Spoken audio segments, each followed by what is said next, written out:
Hey, this is Stephen Platinum, your friend in wrestling with Platinum versus AEW Dark from September 29th, 2020.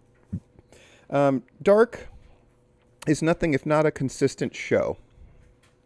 This is really a return to form. The Darks where they have more promos, where they go basically two matches then a promo of some kind, where they set up future editions of Dark, future things that are going to happen on Dynamite the next night, etc. Always work better. They were definitely feeling the flow and feeling the love on this occasion. 9 matches, about an hour and a half show, a little bit less. Let's get into it. And of course, I'm going to highlight, as always, the 3-check system. You get the first check for your match if the proper individual or team is put over. A second check if that talent is made to look great, as they should, since most of these are kind of jobber matches, enhancement matches, whatever you want to call them. And then a third check if the opposition, the enhancement talent, ends up looking really, really good in the process. Cool. And then I usually highlight which enhancement person I think did the best job. I think that's important because AEW Dark is the surest way for newer talent to get signed. And so I want to encourage that.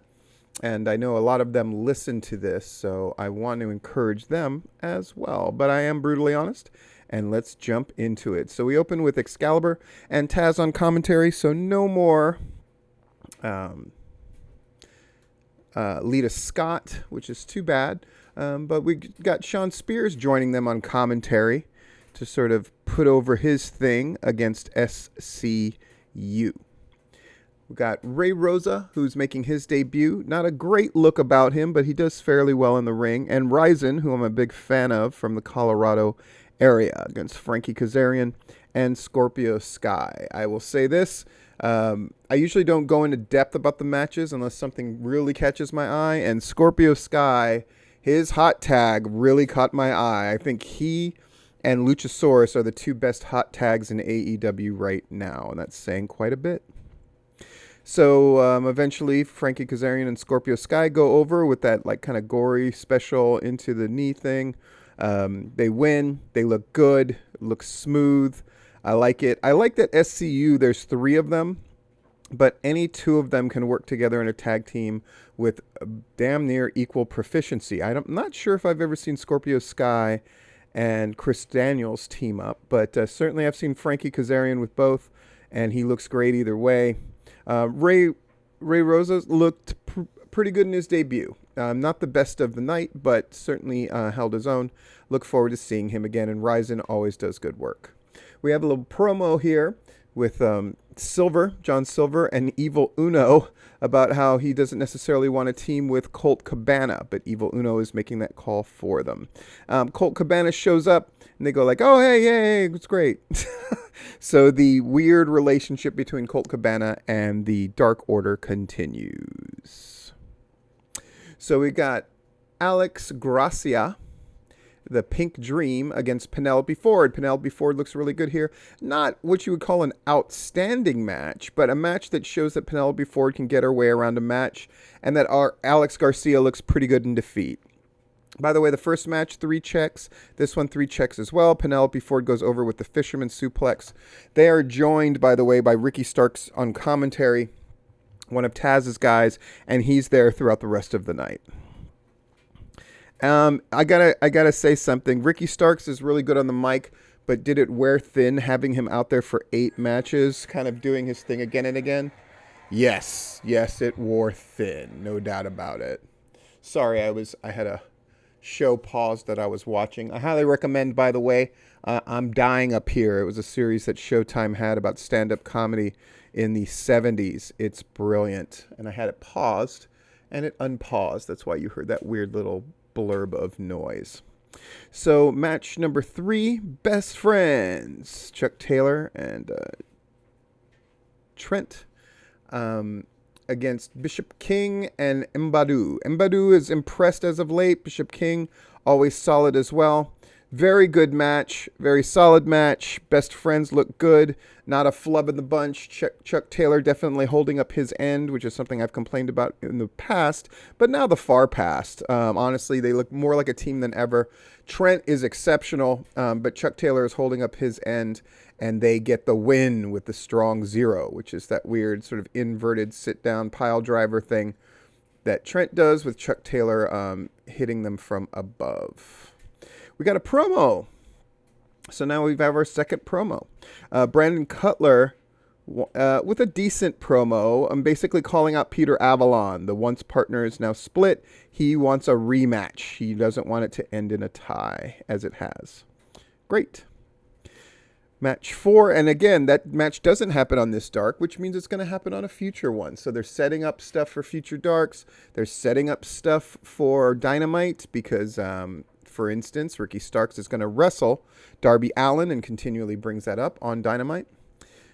Fourth match, Jurassic Express, the two that matter anyway. Jungle Boy and Luchasaurus against number 5 and number 10 from the Dakota. The Jurassic Express look really good here. No flub spots. Jungle Boy looks phenomenal. Luchasaurus looks phenomenal. 5 and 10 do a perfectly serviceable job. The only complaint I would have about Jurassic Express is that finisher, that kind of wheelbarrow cutter thing. It doesn't look good. It just doesn't look good. I don't think it really fits them. It also seems very unwieldy to do in the tag match that's more competitive. Just my opinion. I would definitely go a different route, however. I just would. All right, we got the Chaos Project cutting a promo. Another promo. Luther and Serpentico calling out Griff and Brian Pillman Jr., who they're going to face later on, and saying how they're in trouble. Chaos Project is undefeated, I believe. The fifth match. Shawn Dean and Caesar with a Z, Bononi, who's making his debut, who is a big dude, against Billy and Austin Gunn. I like the little stories they told here of how like Bononi wanted Billy Gunn in the ring. So it's kind of a big guy fight. Austin Gunn was scrappy and wanted to rely on himself more than his dad at times. And Shawn Dean, again, takes the honors as our talent of the week. Just really good stuff from Shawn Dean. His gear looks right. Every spot looks right. Whenever he's called upon to do offense, it always looks good, but he knows what his job is there. His job is there to make them look good. He takes the famouser, takes the pin. Looks right in the ring with Austin Gunn. Looks right in the ring with Billy. And that's a good test. He's got a little... Shawn Dean's got size on him, so he can hang with a guy like Billy, but he's definitely spry and got that new wrestler smell on him where he can keep up with people and he can keep up with Austin Gunn. I'm glad they've steered away from that Austin Gunn finisher of the hip toss into the neck breaker that they're calling the quick draw. They have not used it in a while as a finish, and I think that's a good thing. 3 checks all around, by the way. We haven't had one that where I saw a glaring weakness in the match yet. And another promo, yay! Natural Nightmares and Brandy.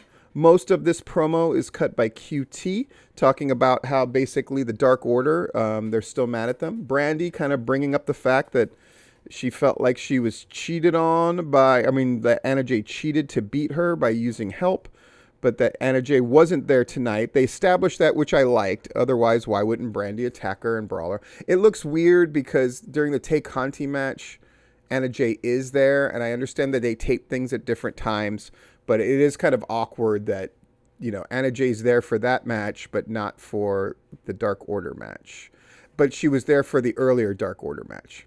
Again, small continuity things. That's really being super nitpicky, but I thought I would mention it since it is a thing that happened. And then Dustin closes in a strong fashion of basically the call to action of, you're going to want to watch this, what we do to the Dark Order. Promises made. We'll see if promises are kept. 6th match, Tay Conti, who looks phenomenal. I'm so glad she was signed, against Red Velvet, who I would deem did the second best job as far as enhancement people goes. Just really good. Made Tay Conti look unbelievable, took all those submissions, put herself in position so Tay Conti could look the part. So that's definitely the first two checks. And then Red Velvet looked really good in defeat. You can tell even the commentators are kind of getting into Red Velvet's thing. They got the story going where Anna Jay is trying to get Tay Conti to join the Dark Order. So after Tay Conti wins, Anna Jay comes in and beats Red Velvet down a little bit until Brandy comes and saves her and breaks it up. So good, at least that makes sense that Brandy would be there to break it up. But it also seems strange that Brandy was like, well, she's not here tonight, but she is there, and then you break up the thing. What? Okay. Well, again, nitpicky, but strange nonetheless. 3 checks, great job. Griff Garrison, Brian Pillman. Now they're not really in matching gear. I don't know what that means, but it's notable. Yeah, Griff Garrison, better and better every time out of the box. I even hesitate to call him an enhancement talent at this point, even though that's clearly what's going on. Pillman takes the pin after a really good-looking finisher. I like the finisher of the Chaos Project, where Luther picks him up on the shoulders, and then Serpentico hits those flying knees all the way from up there, and they all come crashing down. It looks really good. Serpentico, always phenomenal in these kind of matches. He looked good with Griff Garrison. He looked good with Brian Pillman Jr. Luther's Luther and does his thing. I will say Luther's promo is a little less than I was expecting. It just seemed... I don't know. I don't know why that is. But in any case, 3 check marks here. Griff Garrison looks phenomenal. Looks great. I'm curious to see what he can do on his own. Hopefully that's coming in the near future. 8th match. Nyla Rose with Vicky Guerrero, who I don't think anybody does less than Vicky Guerrero right now. And that's not a knock. It just is what it is. It feels like they're holding Nyla Rose in a holding pattern. Feels like something needs to happen there with the women's division in general, but specifically with Nyla Rose. She faces Rochelle Chanel, who everybody knows is one of my favorites. Rochelle Chanel definitely in full work my gimmick mode. That move where she went up top, got caught, and then got beast bombed looked phenomenal for the finish. 3 check marks all around. We're having a 3 check mark night, and that's certainly not going to change in our main event. Colt Cabana and John Silver, otherwise known as Dark Order number 4, against QT, Marshall, and Dustin Rhodes, known better as the Natural Nightmares. It was great to see QT win with the Diamond Cutter.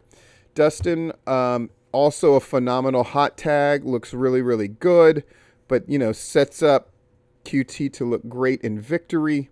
And what does this mean for the Dark Order and Colt Cabana? The commentators sort of allude to that it might be an issue on Dynamite. And then we have a great Dynamite setup, so we all have that to look forward to in just a couple of hours, actually. So let me go ahead and get this out. This has been Stephen Platinum, your friend in wrestling, with Platinum versus AEW Dark.